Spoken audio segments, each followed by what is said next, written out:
maybe you can help us understand, given that there was that interaction, what are we expecting in terms of the benefits of each of those approaches and as we combine them together? Yeah, this I think is a central question, Chris, because we know how abiraterone may be useful in those patients. STAMPEDE data showed that radiotherapy, at least in the low volume population, was beneficial to those patients.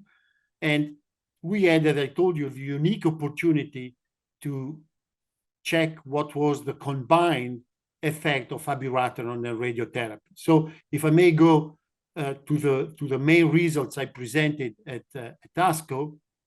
Well, first, in terms of radiographic progression-free survival in this low volume population, we indeed find out a very clear impact of the abiraterone plus radiotherapy arm. There was a significant impact on the abiraterone plus radiotherapy arm as compared to the other three arms of the study, showing what we think is a synergistic effect of abiraterone and radiotherapy as far as this endpoint is considered.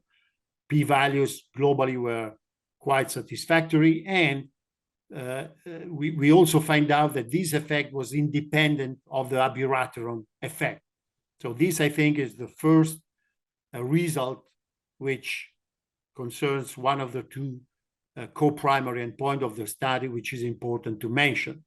But probably the result which you were alluding to, that has, put some colleagues in the MDT in doubts, is the results concerning the overall survival in the low volume population of patients. Because in this respect, we could not find any advantage of radiotherapy on top of standard of care, plus or minus abiraterone, as respect of overall survival for those patients. As I told you, the two radiotherapy arms were pooled together in this analysis. We also, of course, analyzed the results for the 4 different arms of the study in terms of overall survival. And indeed, no clear benefit was identified even for the abiraterone plus radiotherapy arm of the trial. I may say, and I say this during my presentation, that in terms of the median survival of these 4 arms in respect of overall survival, we could see that the median was not yet reached for the Abi plus radiotherapy arm, while the other 3 arms of the study all had a median survival around 6 to 7 years. So does this mean that a more prolonged observation of the patient may show something different? Of course, I don't know, and I don't want to speculate on this. I was just going to ask you if you think, so when we contrast this with the STAMPEDE results, do you think this is a maturation process of the data from piece 1, and we're going to come to see benefits of radiotherapy in terms of overall survival? Or is this really a question where when we've optimized our systemic therapy, the benefits of the local therapy diminish?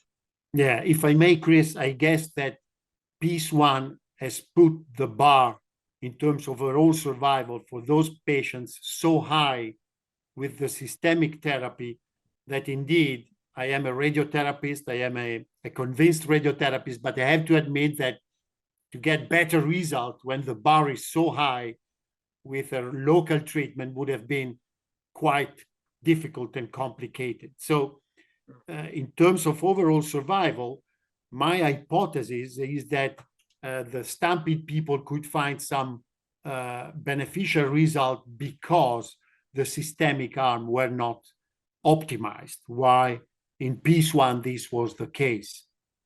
Absolutely. And STAMPEDE, I think maybe only 18% of the patients got Taxol, and no one really got abiraterone or other androgen axis agents. Correct.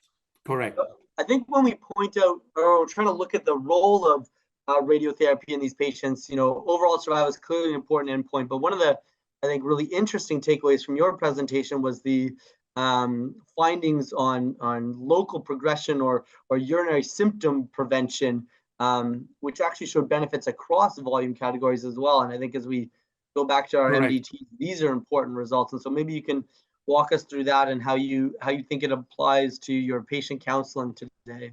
Correct. So we prospectively collected data concerning what we call serious genitourinary events. We tried to mimic what the Stampede has done in the last update of the data published I guess 1 year ago by Chris Parker. So we collected data on the need of a urinary catheter, on the need of a double G stent, the need of a nephrostomy, of a TURP, TURP for local progression, and even for radical prostatectomy. And when we do this, and when especially we look at the Kaplan-Meier curve, we had very interesting results, because we could show that radiotherapy per se, on top of standard of care plus or minus abiraterone, could confer a delay in the time to the serious genitourinary events, which is particularly significant statistically. And indeed, again, we could see when analyzing the 4 arms of the trial, a clear synergistic effect of abiraterone plus radiotherapy concerning this effect. And again, this is statistically significant. We feel that this is extremely important for our patient, because overall survival, as you said, it's an important endpoint, but it's not the only one. And as I told you, this was at first checked in the low volume population, but as we had this very good result, we wanted to check this in the overall population. So including also the high volume patients, so patients presenting with a high volume disease up front. And indeed, the effect of radiotherapy and the synergistic effect of abiraterone plus radiotherapy was confirmed in the overall population of patients. So these may, in some way, in my opinion, enlarge the indication for radiotherapy if we believe that this is an important endpoint also for the high volume patients de novo presenting with de novo disease.